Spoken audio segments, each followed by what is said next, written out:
demolition team set off when you see the old demolitions of these old buildings? It looks like one of those scenes of an old building being purposely dynamited and blown up. Anybody who's ever watched a building being demolished on purpose knows that if you're going to do this, you have to get at the under-infrastructure of a building and bring it down.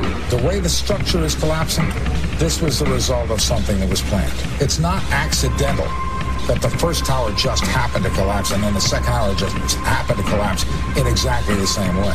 How they accomplished this, we don't know. The building collapsed to dust. You don't find a desk. You don't find a chair. You don't find a telephone, a computer. The biggest piece of a telephone I found was half of the keypad, and it was about this big. What happened to the concrete? The concrete was pulverized from river to river. There was dust powder 2-3 inches thick. The concrete was just pulverized. In addition to those pictures we've all seen too much on television before, when a building was deliberately destroyed by well-placed dynamite to knock it down. If they had detonated, they were planned to take down a building.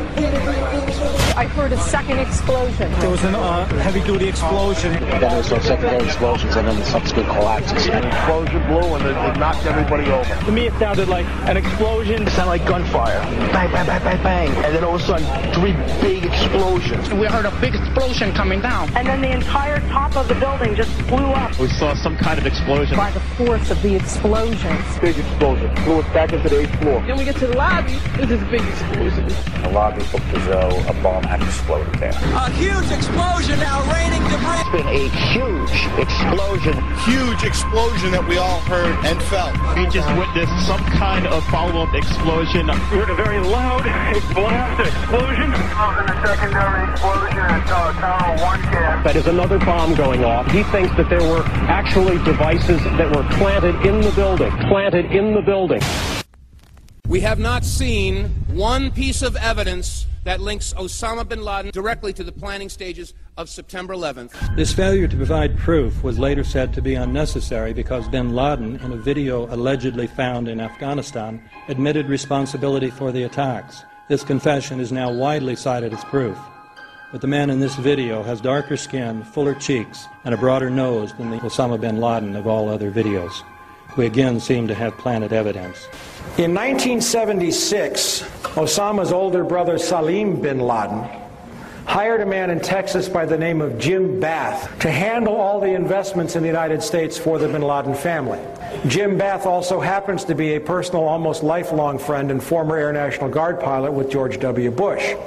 The connections between the Bushes and the bin Ladens become much more clear when George Herbert Walker Bush made trips to Saudi Arabia in 1998 and 2000 to meet with the bin Laden family on behalf of a company called the Carlyle Group.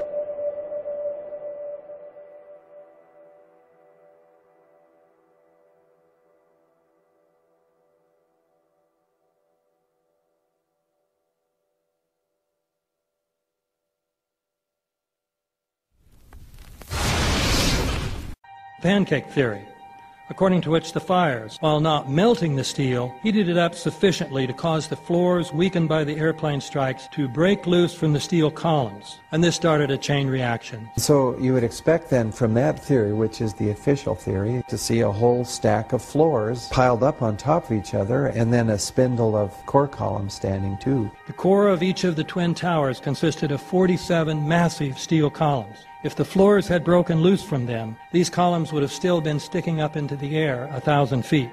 The plane did not cut all those core columns. We designed the buildings to take the impact of the Boeing 707 hitting the building at any location. The building probably could sustain multiple impacts of jetliners. That the plane flew straight into the building. Through him, right. Yeah. So you're saying that the building was actually designed to cope with a hole like that and still survive? Yeah, it was. If you had dropped, say, a billiard ball from the top of the World Trade Center, 110 floors up there, it would have taken 8 to 10 seconds to hit the ground, encountering no resistance whatsoever. The Twin Towers came down in nearly free-fall speed. 200,000 tons of steel shatters and explodes outwards over 500 feet. This means that floors shattered at an average rate of about 10 floors per second. There is no scenario for a pancake effect of buildings falling that allows them to fall at the rate of free fall. Now what can do that? What can move mass out of the way? Explosives.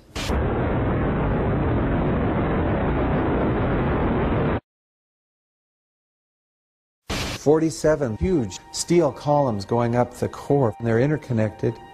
How do you get them to fail simultaneously so the core disappears? It looks like those core columns were cut.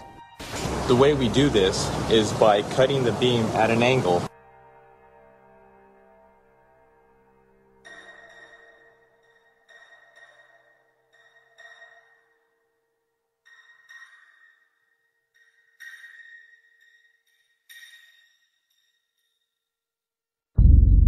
I started looking at the molten metal.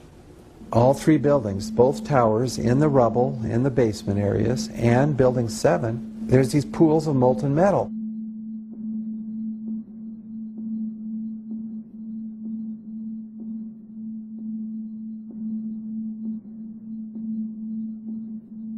You'd get down below and you'd see molten steel running down the channel rails, like you're in a foundry. Like lava. The molten steel was found 3, 4, and 5 weeks later, when the rubble was being removed. He said that molten steel was also found underneath World Trade Center 7. So I'm looking through the official reports. What do they say about the molten metal? They say nothing. Now, wait a minute. This is important evidence. So where did that come from?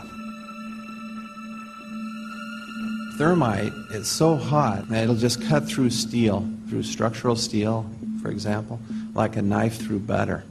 The products are molten iron and aluminum oxide, which goes off primarily as a dust. You know those enormous dust clouds? You can imagine when you assemble these chemicals on a large scale.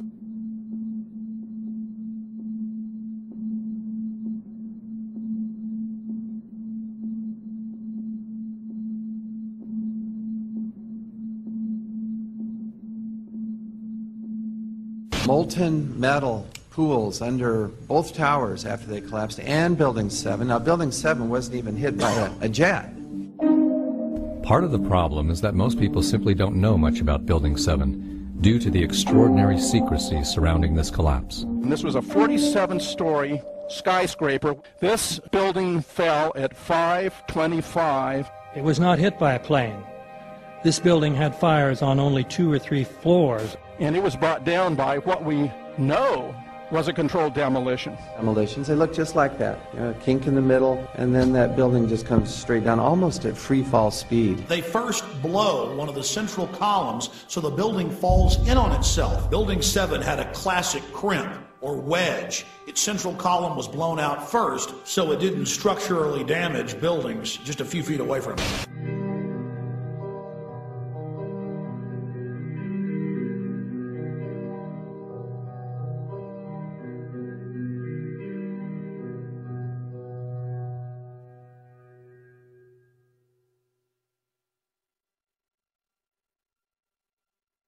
Our office was on the B1 level. As I was talking to a supervisor at 8:46, and all of a sudden we hear, boom! An explosion so hard that pushed us upwards. And it came from the basement between the B2 level and the B3 level. And when I went to verbalize, we hear, boom! The impact of the plane on the top. As I'm walking by the main freight corridor building in the corridor, that's when I got blown. I mean, the impact of the explosion threw me to the floor, and that's when everything started happening. All of a sudden, a big impact happened again, and all the ceiling tile was falling down, the light fixtures were falling. You know, you got to go clear across the whole from 1 to 2 World Trade Center, and then all of a sudden, it happened all over again. Something else hit us to the floor. Right in the basement, you felt it. Walls were caving in, everything that was going on. I mean, I know of people that got killed in the basement. I know of people that got broken legs in the basement. People that got reconstructive surgery because the walls hit them in the face.